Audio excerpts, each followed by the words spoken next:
We're joined by Allison Strong, singer, songwriter, and actress of film, television, and commercials. Allison, thank you so much for being here with us today. Thank you so much for having me, Mabel. It's great to see you again. It's been a while. I had the pleasure of interviewing you a number of years ago, and in fact, you had won a contest. Do you remember what that would have been? I believe it was the Oscar Mayer Hasta la Fama contest when I was 11 years old. Yeah, in front of my middle school. Yes, Woodrow Wilson. Well, I have to say, it is so beautiful to watch how you've blossomed into like a swan. Thank you Just so much. of your talent, the same sweetness, the same demeanor that I recall. And I'm just so happy about, all the exciting things that you're working on that we're going to be talking about in just a few minutes. Yes. But first, I want to ask you, how are you and your family during this pandemic? My family and I, so I'm quarantined with my mom. My mom's my best friend, so we're doing all right. I stopped going into the city for work on March 13th, and it was pretty scary. When my last day in the city, we were in the subway system, and I remember I was going from audition to audition, and everyone was standing really far apart from each other. I didn't want to touch the railing, so there's obviously this sort of sense of panic. But I've essentially been indoors for 2 months. I really haven't left, and trying to stay active. It's been a surprisingly sort of fruitful time. So auditions are still happening.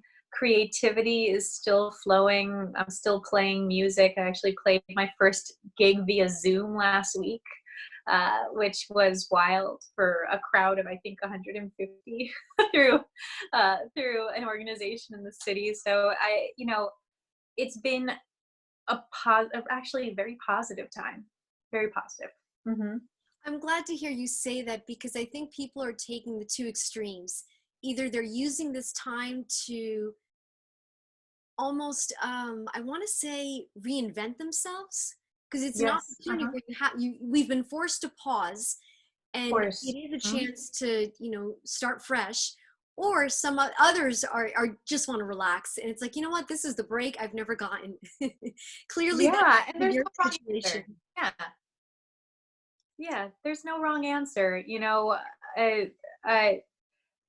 Personally, for me, activity is where I find my joy. So I made my first sourdough starter, and I've been making bread. I have never gardened in my life. I took a big planter and I put some seeds, and just today I saw sprouts of bok choy. I love vegetables. So,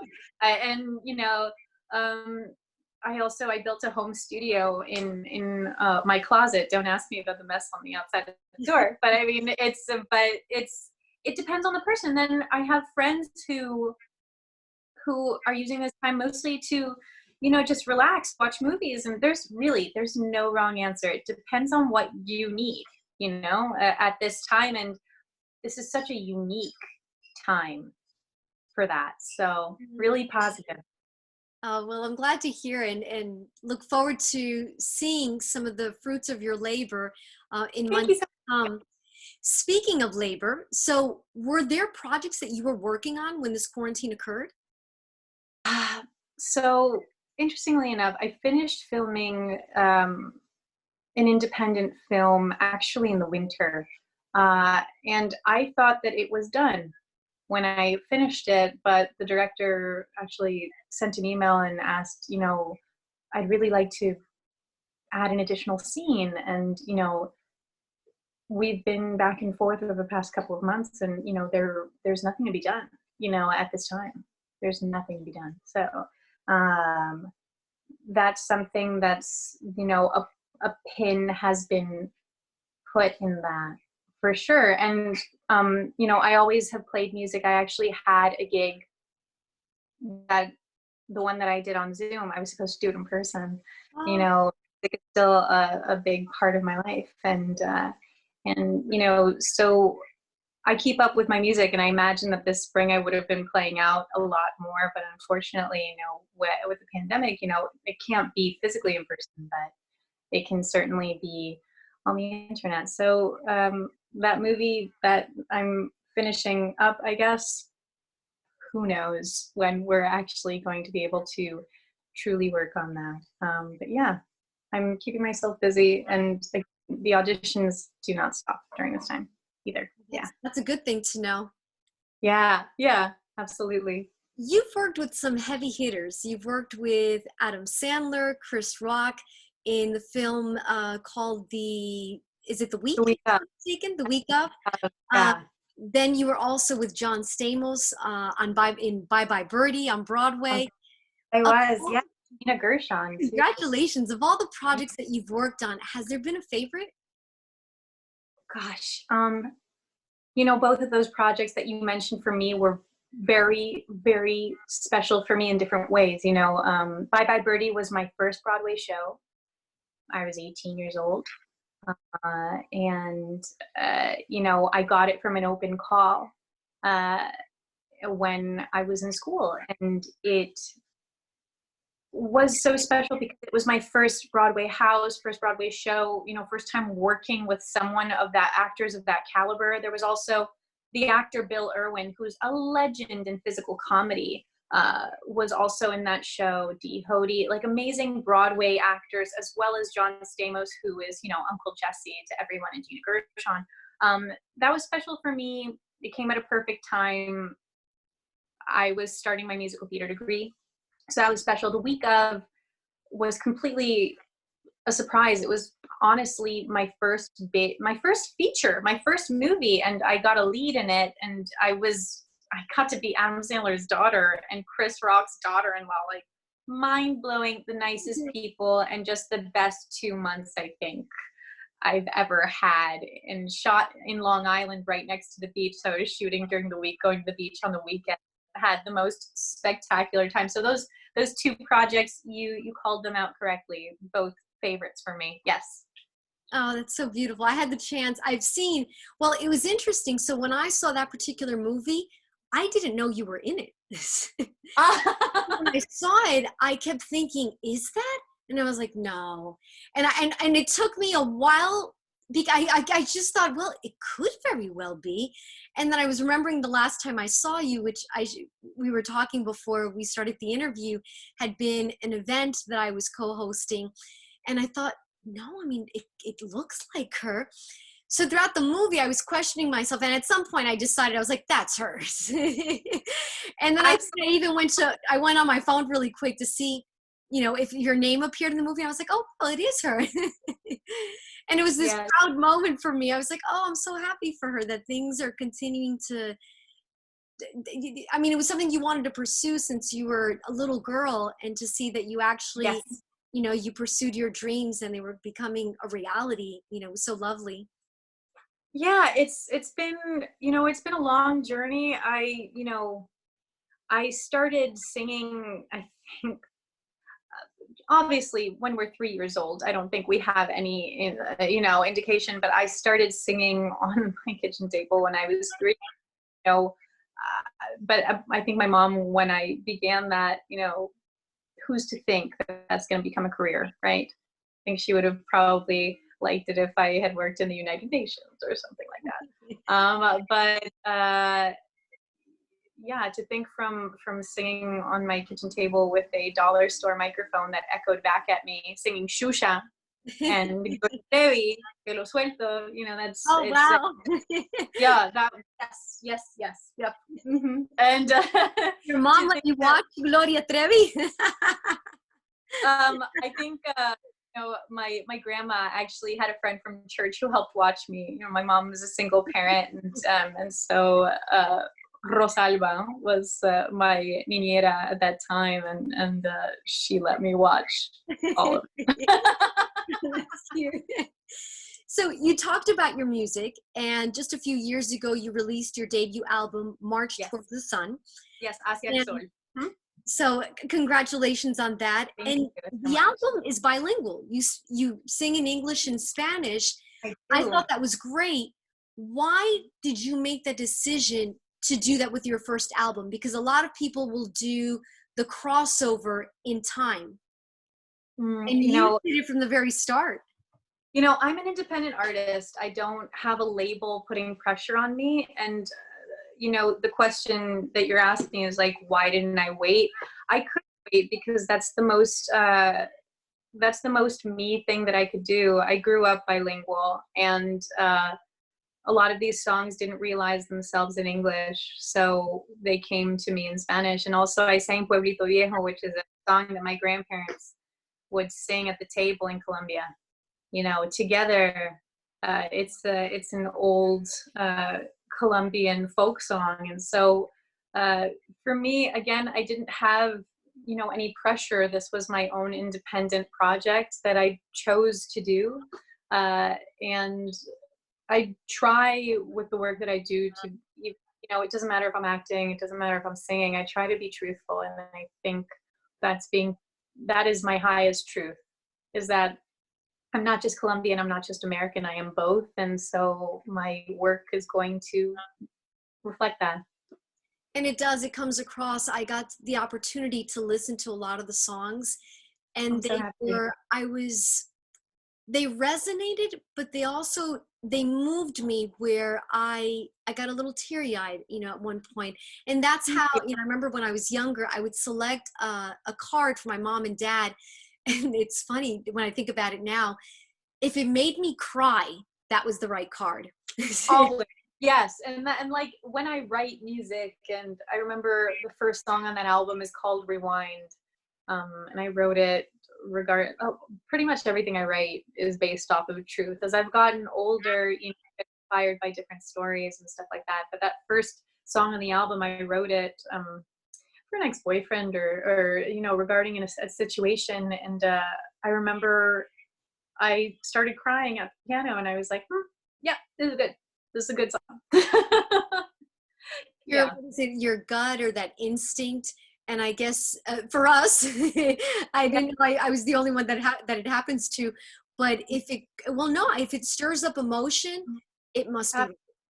Yeah. And I would say, and it doesn't matter what genre or what area we're working in. I think we would call that like a gut feeling.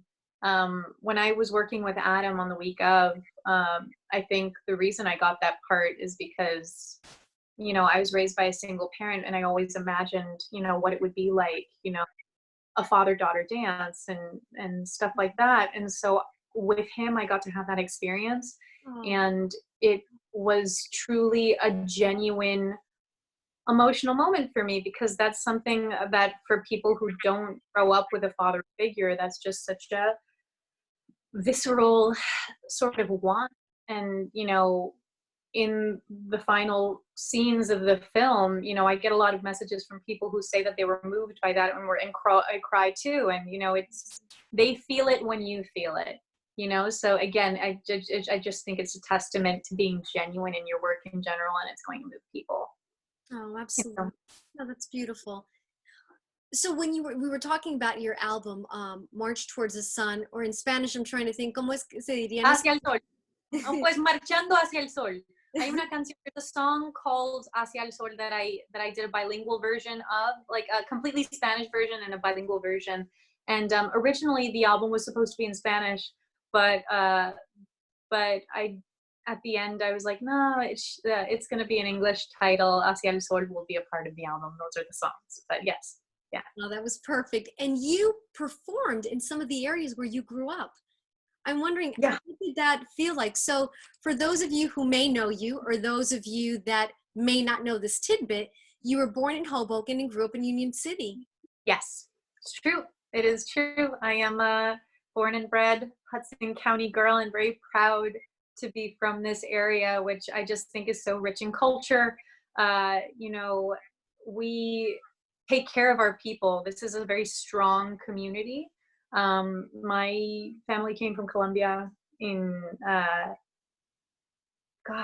my family came from Colombia in the 60s. And you know, they settled first in Houston, Texas, then the Weehawken, and then Union City. And so this is our place. What was it like to actually be performing in what had been home for so long? You know, it's I think it goes back to what I said about, you know, being, you know, genuine.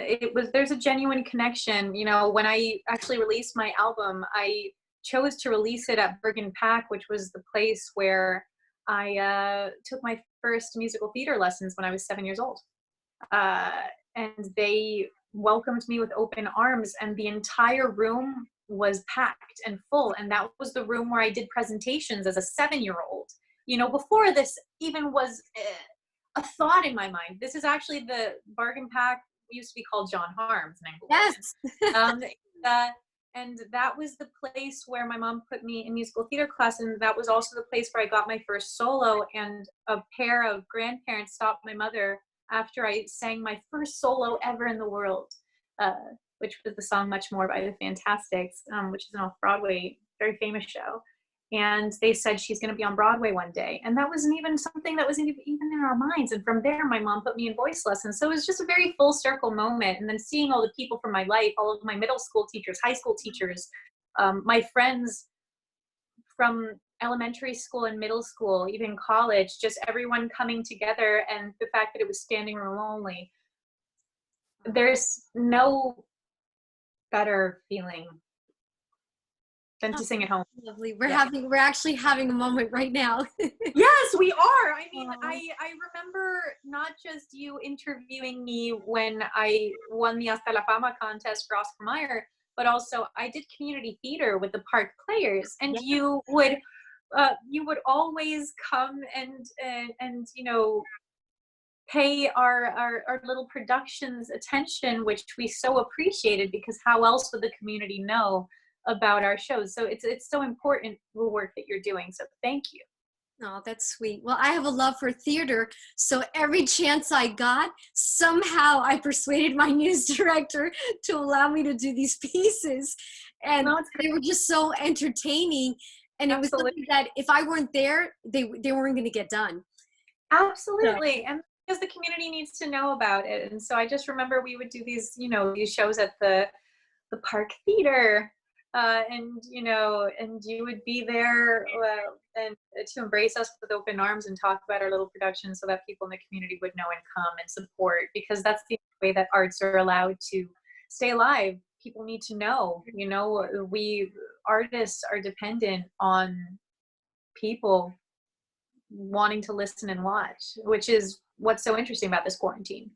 You know, you're seeing a lot of people on Instagram Live playing their music and, you know, getting tips, or you know, getting donations for people that are in need, and you know, that's what keeps the arts alive. No, you're absolutely right. And something else that we have in common, and you mentioned it a few minutes ago, that your family's from Colombia. My family happens to be from Colombia as well. Yeah. And so you're talking about, you know, everyone, a lot of people are doing some binge watching. Of course. So one evening, not that long ago, I found myself watching a documentary where you get to visit Colombia. So oh my God, I took it in because I wanted to see. I was like, I didn't know where your family was from, so I wanted to see what your experience, you know, was like. And I enjoyed the documentary. I recommend it. I'm not sure what the name of the documentary was. Oh, it's called Back Home. It's called Back Home. That was such a random and wonderful experience for me. You know, I get a lot of emails, you know, from my website, and, you know, something got caught in my spam folder, and it was all in lowercase, and it was from this producer named Pérez Osorio, who is now a very well-known producer on Netflix. But he was working for Diego Luna at the time, and he goes, "Hi, Allison, my name is Carlos Pérez Osorio. I was wondering if you would like to come to Colombia in the next couple of weeks. We are doing a documentary in Colombia, and produced by the Fusion Network and Diego Luna. Let me know. This is my phone number." And, you know, it was sort of like garbled and in lowercase. And I thought to myself, I could get murdered or this could be the best experience of my life. And also he said that he found my Wikipedia profile, which I never created. Wow. Somebody from the community created a Wikipedia profile for me many years ago. I actually had the opportunity to meet him, and I had to thank him because of that Wikipedia page with all of the clippings of all of the shows and things that I've done since I was a kid. Oh. That's the reason, because I'm under a list of Latina actresses in the United States.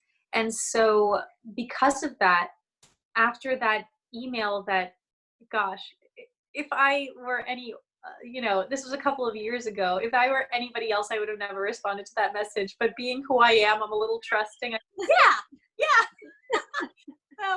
So I ended up being in Colombia, a couple of weeks later, and I had never been to the capital before. I got to go to Bogota.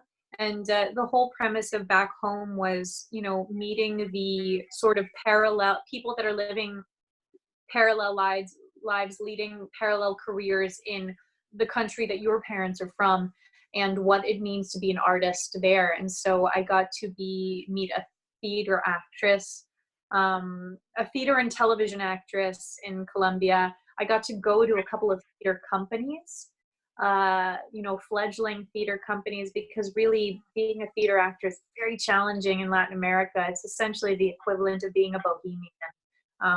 I mean, not in a bad way, but community theater, the quality of community theater for us, it's sort of equivalent there. They don't have the money for costumes. Theater is what the people who truly love doing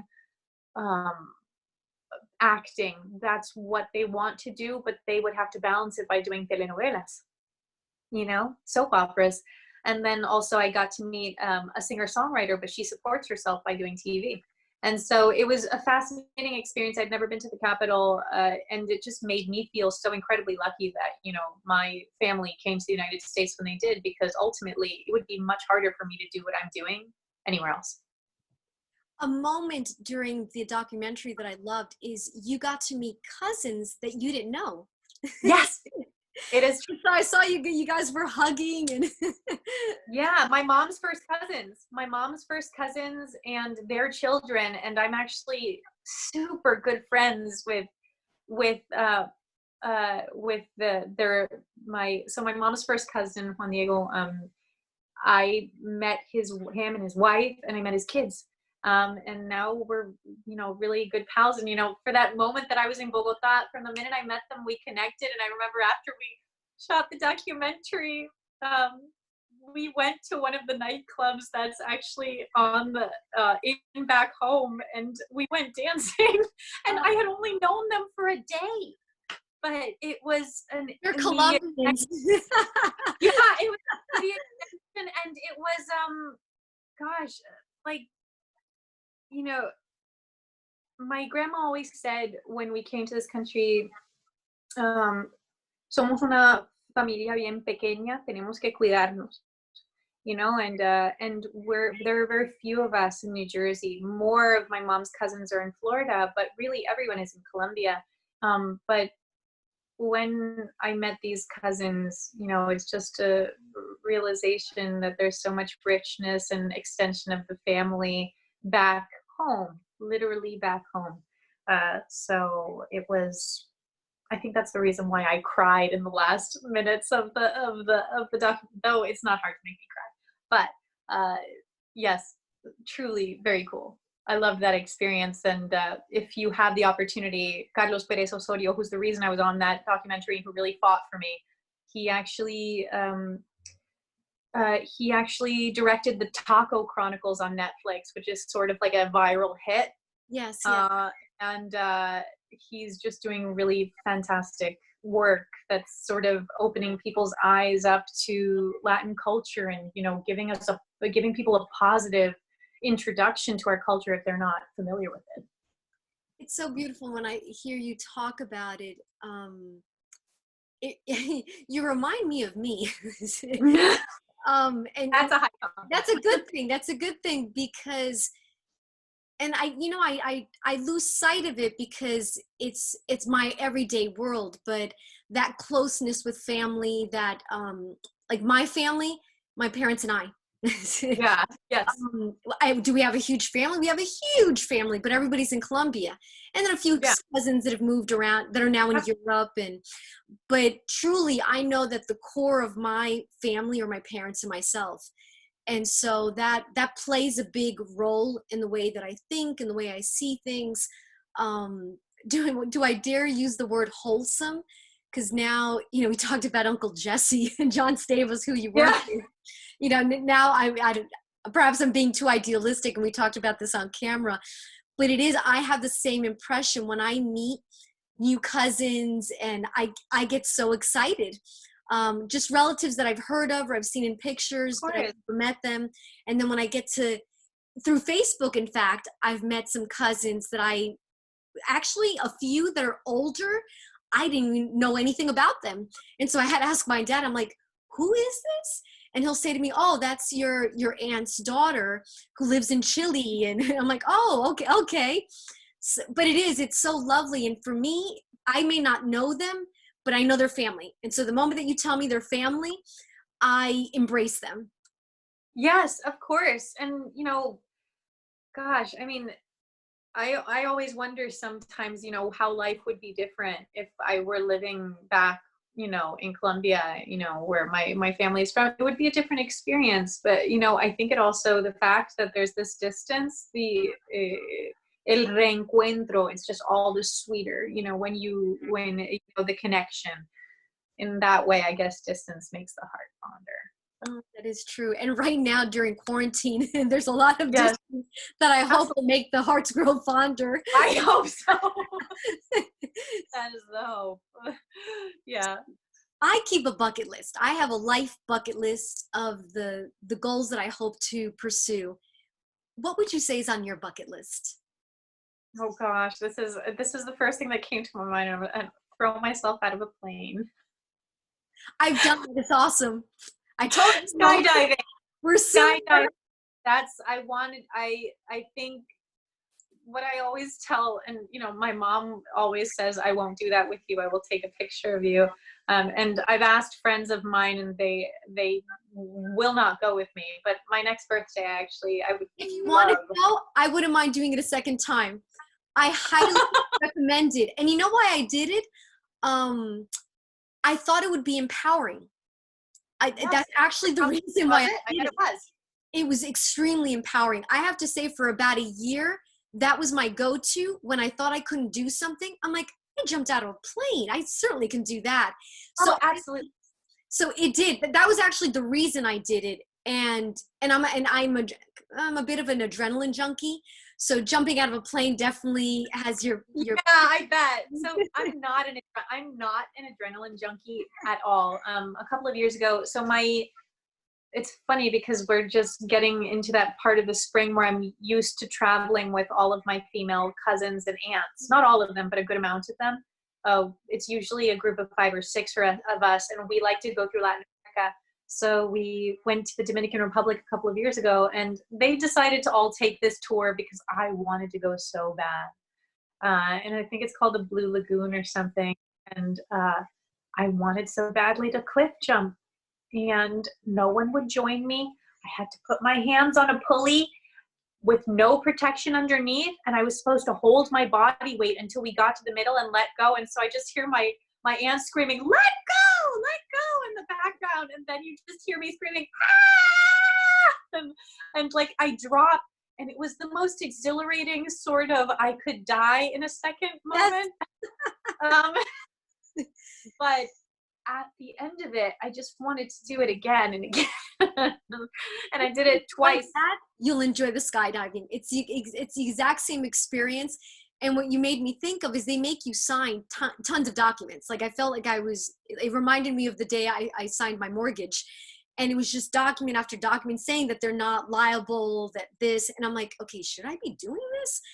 And my parents, they know I'm a little bit of an adrenaline junkie. So I didn't tell them. I did it in Nevada. Oh. It was my New Year's Day gift to myself. So I did it in Nevada. I did it as the sun was setting. Like it was really planned out.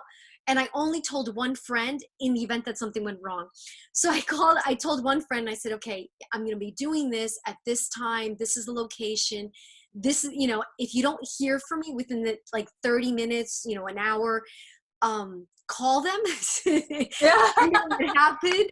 Let my family know what I did. But otherwise, I didn't want to tell anyone because I thought they might talk me out of it.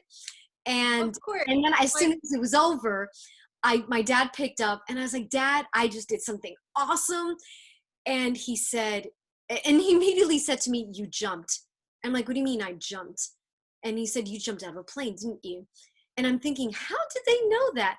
But prior to my trip, I had been going online. I'm assuming they must have probably seen what I'd been watching. That's the only thing that would make sense because, I know they know me, but how could you guess that I'd done that?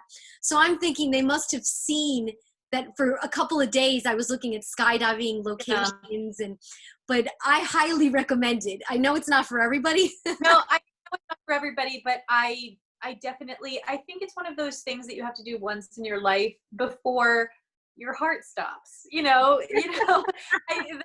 that's what I say. 90-year-old women do it. That's on my bucket list. What else is on my bucket list? I would love to backpack through either South America or Europe. And I'm going to be honest with you, if we weren't in a global pandemic and I had this long stretch of time, that's something that I would do wholeheartedly, just because there's always, and I've been a professional actor. I've been an actor for my entire life and performer my entire life, but I've been a professional actor for the past 10 years. And there's always this pull of, if I leave for a very long time, I could miss out on a lot of opportunities. But I've always found, when you take the time that you need, the universe gives you the space to do so.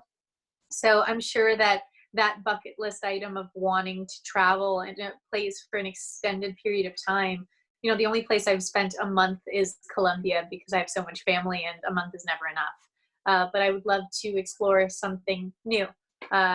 So Europe, or, going through Bolivia and going through the salt flats, like that would be, so if at some point in my life, whether it's, purely for the joy of it, or if I happen to have the opportunity to work somewhere and work a variety of places, that would just be such a dream moment for me. And I've been lucky that, my career has brought me, to different places, not mostly New York places, and California and stuff like that. But I'm hoping down the line I have that opportunity to go international. So that would be great. Professionally, are there things that you want to do? Perhaps other actors that you want to work with? Musically, where do you see that going?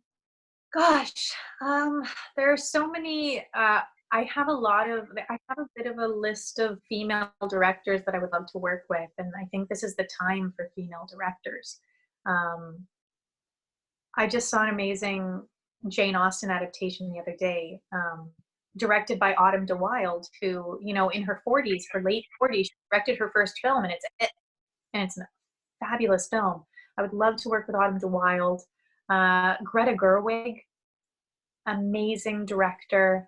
She directed the Little Women movie remake, also Lady Bird. Would love to work with her. Another director, Lulu Wang from The Farewell.